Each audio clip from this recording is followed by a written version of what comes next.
పొద్దుటూరు పట్టణ ప్రజలకు నమస్కారాలు తెలియజేసుకుంటూ, అలాగే ప్రింట్ మీడియా, ఎలక్ట్రానిక్ మీడియా సోదరులకు కూడా నమస్కారాలు తెలియజేసుకుంటూ, నిన్న మా గౌరవ సభ్యులు తెలుగుదేశం పార్టీకి సంబంధించిన కౌన్సిలర్లు ప్రెస్ మీట్ వాళ్ళు చెప్పడం వల్ల దానికి సమాధానం కూడా మేము ఇవ్వాల్సిన అవసరం ఎంతో ఉంది. ఇక్కడ ముఖ్యంగా ప్రజలు గమనించాల్సింది, మేము నిన్న మా చైర్మన్ అమ్మ చెప్పిన అంశాలు ఏంది, వాళ్ళు మాకు సమాధానం చెప్పిన అంశాలు ఏందనేది ఒక్కతూరి మళ్ళా పొద్దుటూరు ప్రజలు గమనించాను. మేమైతే నిన్న మా చైర్మన్ అమ్మ నేను ఇద్దరం చెప్పినట్టు ఏంటంటే, మీటింగ్ ప్రతి నెల జరగాల్సిన సాధారణ సమావేశం కానీ, సాధారణ సమావేశం జరపలేని పరిస్థితి అంటే అత్యవసర సమావేశం కానీ అవి జరపని కమిషనరు అని మేము తెలియజేశాం. మా చైర్మన్ అమ్మ అదే చెప్పింది, మేము అదే చెప్పినాం. మా చైర్మన్ అమ్మ చెప్పిన దాంట్లో ఈ నెల చాలా అవసరం ఉంది ఈ మీటింగ్కు ప్రాముఖ్యత, ఎందుకంటే ఎగ్జిబిషన్ వేలంపాట దాదాపు 2.5 కోటి మున్సిపల్ ఖజానాకు వస్తుందని చెప్పి, కూరగాయల మార్కెట్ వేలంపాట వేస్తే అది కూడా డబ్బు వస్తుందని చెప్పి చెప్పడం జరిగింది. మేము నిన్న చెప్పిన దాంట్లో ఎక్కడే కానీ కమిషనరు అవినీతి పరుడు అనేది మేము చెప్పలే. మేము చెప్పని దానికి టీడీపీ కౌన్సిలర్లు పదే పదే కమిషనర్ గారి అవినీతి పరుడు అన్నారు, అవినీతి పరుడు అన్నారు, అవినీతి పరుడు అన్నారని చెప్పిందే పదే పదే చెప్పి మమ్మల్ని కనువింపు చేశారు. అరే ఎందుకు చెప్తారు వీళ్ళు, మేము చెప్పలేదే, వీళ్ళు ఎందుకు చెప్తారని చెప్పి కొద్దిగా మేము కూడా కూపీలాగినాం.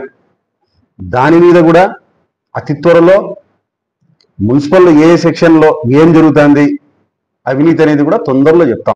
ముఖ్యంగా గౌరవ సభ్యులు తెలుగుదేశం పార్టీకి చెందిన వాళ్ళు, ఈయన 5 కార్పొరేషన్లలో అనుభవం ఉన్న వ్యక్తిని తెచ్చుకున్నాము, మీరు చెప్పిన సబ్జెక్టులు ఫైళ్ళు సంతకాలు పెట్టమంటే క్షుణ్ణంగా ఆయన పరిశీలించి పెట్టడం లేదు, చాలా అనుభవం ఉన్న వ్యక్తిని తెచ్చుకున్నాము అని చెప్పారు. మా హయాంలో ఇద్దరైతే డిప్యుటేషన్ మీద వచ్చిన విషయం అయితే ఇక్కడ కమిషనర్గా వాస్తవం. ఆ 2 కమిషనర్లు ప్రతి నెల కూడా మీటింగ్ పెట్టారు, మీటింగ్ జరిపారు, అత్యవసరం ఉంటే అత్యవసర సమావేశాలు పెట్టారు. కమిషనర్ డిప్యుటేషన్ మీద వచ్చాడా, 5 కార్పొరేషన్లలో పనిచేసాడా అనేది కాదు కావాల్సింది. మున్సిపాలిటీ యాక్ట్ ప్రకారము ప్రతి నెల మీటింగ్ జరపాలనేది ఆవశ్యకత ఉంది ప్రజల సమస్యల కొరకు. ఆయన ఈ జరపలేదు కాబట్టి ఈ కమిషనర్ను మేము నిందించడం జరిగింది. 5 కార్పొరేషన్లో అనుభవం ఉన్న వ్యక్తి మీటింగ్ జరపనోడు అసమర్థుడా? డిప్యుటేషన్ మీద వచ్చిన 2 కమిషనర్లు పొద్దుటూరులో మా హయాంలో వాళ్ళు ప్రతి నెల మీటింగ్ జరిపిన వాళ్ళు సమర్థవంతులా? అది మీరే ఆలోచన చేసుకోవాలా. మీ విఘ్నతకే ఇడుస్తాన్నా. కూరగాయల వేలంపాట మాకు చెందిన వాళ్లకు రాలేదని చెప్పి కోర్టుకు ఆశ్రయించారని చెప్పి, గతంలో పోయిన దాంటికంటే కూడా ఈరోజు 1,65 లక్షలకు 65,80,000 పోయిందని చెప్పి, ఎక్కువే పోయింది కదా, నష్టం ఎట్టొచ్చింది అని చెప్తారే. ప్రతి సంవత్సరం కూడా ఏ వేలంపాట పెట్టా పెరుగుతానే పోయింది మున్సిపాలిటీ చరిత్రలో మా హయాంలో. అది ఎవరి వల్ల అంటే మా బంగారెడ్డి వల్లే. మీ ప్రభుత్వాలు ఉన్నప్పుడు అందరు కుమ్మక్కయ్యి తక్కువ వేలంపాటకు వేసుకోలే. ఆయన మున్సిపాలిటీ ఆదాయం రావాలని చెప్పి ఎక్కడే కానీ రింగ్ కాకోకుండా చేస్తూ వచ్చినాడు. ఈ సంవత్సరం మళ్ళా పెట్టే 1,70,00,000 పోతాదేమో, ఎక్కువే వస్తుంది, తక్కువ అయితే రాదు అని చెప్పి మీరు ఆ రోజు కౌన్సిల్ సమావేశంలో మా చైర్మన్ అమ్మ బడ్జెట్ సమావేశాలు జరిపిన తర్వాత సాధారణ సమావేశానికి అత్యవసరమైన పని ఉండడం వల్ల వాయిదా వేసిపోయింది. వాయిదా వేసిన దాన్ని మీరు మీ అధికార అహంతో మీరేం చేశారు, ఆ సభను జరిపినారు. ఆ చట్టబద్ధత ఆ సభకు లేదు అని చెప్పి మేము ఆ కోర్టుకు పోవడం జరిగింది. ఆ కోర్టుకు పోయే దాంట్లో ఆ అజెండాలో ఈ కూరగాయల మార్కెట్ కూడా కాలవలసి వచ్చింది. ఇంతే తప్ప అది మాకు దక్కాలా చేయాలని కాదు. ఇప్పుడు రండి, మీరు నిజంగా మున్సిపాలిటీకి ఆదాయం తేవాలని ఉంటే, మా మాదిరిగా ఆలోచనలు ఉంటే పెట్టండి వేలంపాటకు. పోటీ ఎవరు వచ్చి ఎవరికి వస్తాదో ఎవరు నిలబడతాదో వాళ్ళకే ఉంటుంది. అది లేకుండా మా మీద నిందలు పెట్టడం, ఎగ్జిబిషన్ గురించి చెప్తారు. బలరాం రెడ్డి అనే వ్యక్తి డబ్బు ఎగరగొట్టాడు, 35 లక్షలు ఎంతో అని చెప్తారు. బలరాం రెడ్డి అనే వ్యక్తి 1,50,00,000కు ఎంతో ఆయన ఆ రోజు ఎగ్జిబిషన్ వేలంపాట వేసుకొని టికెట్ ఫ్రీ అని ప్రకటించాడు. ప్రజలకు టికెట్ ఫ్రీ అని ప్రకటించాడు. జిఎస్టీ అనేది అమ్ముడిపోయిన టికెట్ మీద డబ్బు రాబట్టుకొని జిఎస్టీ కట్టాలా మున్సిపాలిటీకి.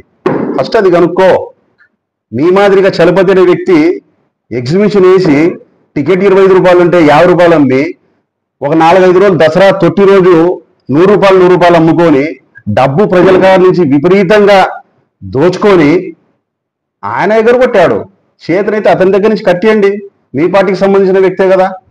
రూల్ ఏముంది, టికెట్ సేల్ చేయలే, ఫ్రీ టికెట్ అన్నాడు ఎగ్జిబిషన్కు.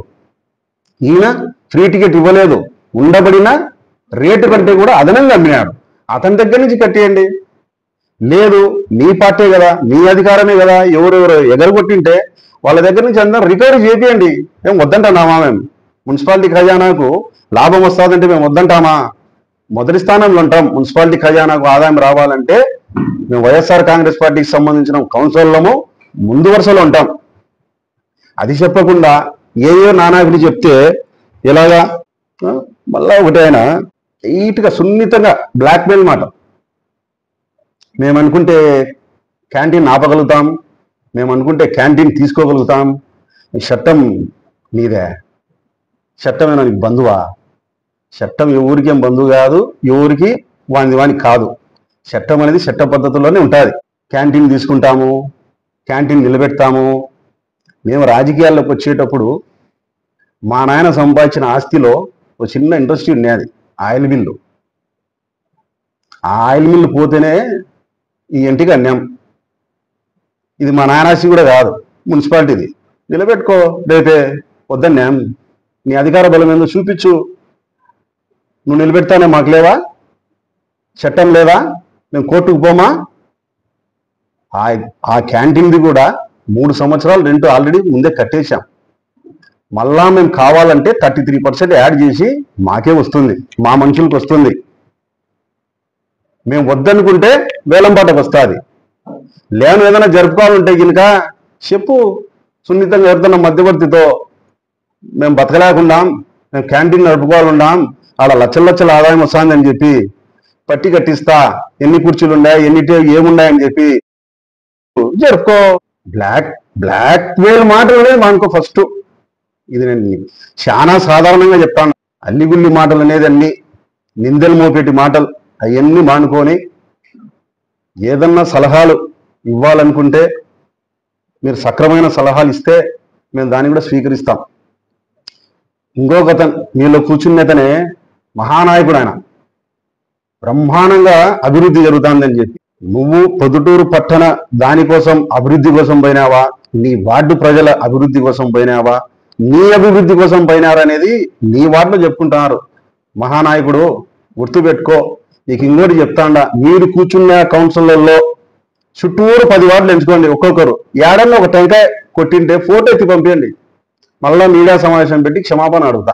అభివృద్ధి చేసింది లేదు, పెట్టింది లేదు, ఒక రోడ్డు వేసింది లేదు. మళ్ళా ఆయన రోడ్ల మీద రోడ్డు వేసామంటారు. మేమన్నా మా నాయకుడు 10 సంవత్సరాలు ఎమ్మెల్యేగా, ఒకతూరి అధికారం లేదు, 5 సంవత్సరాలు అధికారం ఉండేది, రోడ్ల మీద రోడ్లే వేశాం బా.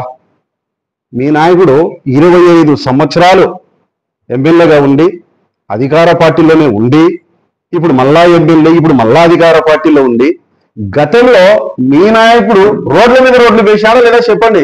లేని సాట్లు ఏమన్నా వేశారా? మీరు రోడ్ల మీద ఉండే సాట్లే రోడ్లు వేసుకుంటా పోయారు. లేని సాట అంటే ఏంది? ఎక్కడొస్తాయి రోడ్లు తెలుసా? అవుట్స్కట్స్ లో కొత్తగా వెలుగులోకి వచ్చిన కాలనీల దగ్గర అక్కడ రోడ్లు వస్తాయి. ఏది? భూమి మీద. టౌన్ లో రోడ్డు తగ్గైంది, నీళ్ళు వస్తుందంటే నువ్వు రోడ్డు మీద రోడ్డు వేయకుండా అండర్ గ్రౌండ్ నుంచి తీసుకొని పోయినావా? గతంలో నీ వార్డుల కౌన్సిల్ ఎలక్షన్లకు మా అధికారము మా పార్టీ ఉన్నప్పుడు అక్కడ ఉన్న ప్రజలు నీళ్ళు వస్తాయి అని నిలదీస్తే మా బంగాడి సెలవ వల్ల ఆ రోజు రోడ్డు వేసారు. రోడ్డు మీద రోడ్డే వేసింది ఆ రోజు కూడా. అప్పుడు నువ్వు ఎందుకు అబ్జెక్షన్ చెప్పాలా? రోడ్డు మీద రోడ్డు ఎందుకు వేయాలని చెప్పి నీ వార్డుకైతే రోడ్ల మీద రోడ్లు వేసుకోవచ్చు, మేము డెవలప్మెంట్ చేస్తే కనుక రోడ్ల మీద రోడ్లు వేసారంటావు. సరే, మీ అధికారం, మీ పార్టీ ఎన్ని కోట్లు తెచ్చారో, 100 కోట్లు తీసుకొని వచ్చి అండర్గ్రౌండ్ డ్రైనేజ్ చేసి ఆ రోడ్ల మీద రోడ్లు వేసుకుంటే ఆ పీడ నుంచి పొద్దుటూరు పట్టణాన్ని విముక్తి తేండి మీరంతా. అది చేసేది లేదు, మీరు ఫండ్స్ తెచ్చేది లేదు, ఏమీ లేదు. లాస్ట్కు మేము పెట్టే ఎక్కడ సంతకాలు పెట్టామంటే అక్కడ పెట్టడం లేదంట కమిషనర్ చెప్పడం. ఒక వ్యక్తి, మీరు సి బిల్లులలో ఏమేమి చేసుకుంటారో ఎంతో చెప్తాం, తొందరలో చెప్తాం. ఆగస్టు 15కు టిఫిన్లలో ఎక్కువ లెక్క వేసుకున్నారు మీరు బిల్లులు. ఆగస్టు స్వాతంత్ర దినోత్సవం రోజు టిఫిన్ల మీద ఎక్కువ లెక్క వేసుకున్నారు. మాకు తెలీదా? ఆ డెకరేషన్ల మీద ఎక్కువ లెక్క వేసుకున్నారు మీరు. అన్నీ లాగుతాం. యోగాంధ్ర అని చెప్పి ఎంత ఘోరమయ్యా. మ్యాట్లు ఎవరికి ఇచ్చారు, ఎవరికి పంచినారు మీరు? మ్యాట్లు అయితే పంచుకోలేదు ప్రజలకు మీరేలే, కానీ డబ్బు అయితే పంచుకున్నారు మీరు నాయకులు. రాష్ట్ర వ్యాప్తంగా పంచుకున్నారు. ప్రొద్దుటూరులో అయితే ఇంకా ఘోరం. దాదాపు 15 నుంచి 10 లక్షల దాకా మ్యాట్ల కోసమే ఖర్చు చేశారు. మ్యాట్లు ఎవరికి ఇచ్చారయ్యా? మ్యాట్లు మీ ఇంటికి వచ్చిందా? మీడియా సోదరులారా, ఏదన్నా ఒక మ్యాట్ నా ఇంటికి ఏమైనా వచ్చిందే? ఏమీ రాలేదే. కానీ ఒకటైతే వచ్చింది వాట్సాప్లో, మీరు యోగాంధ్రలో మీరు పాల్గొనలే, నేను పాల్గొనలే, నా భార్య పాల్గొనలే, మీరు పాల్గొన్నారు, మీకు సర్టిఫికేట్ ఇస్తాను. మా భార్య వచ్చి నేను ఎప్పుడు పోయానండి అంటుంది మా భార్య. సర్లే, నా ఊరు వచ్చి నేను మా భార్య పెడతాను, నేనే ఆడిపోయినాయే, నాకు వచ్చింది సర్టిఫికేట్ అని.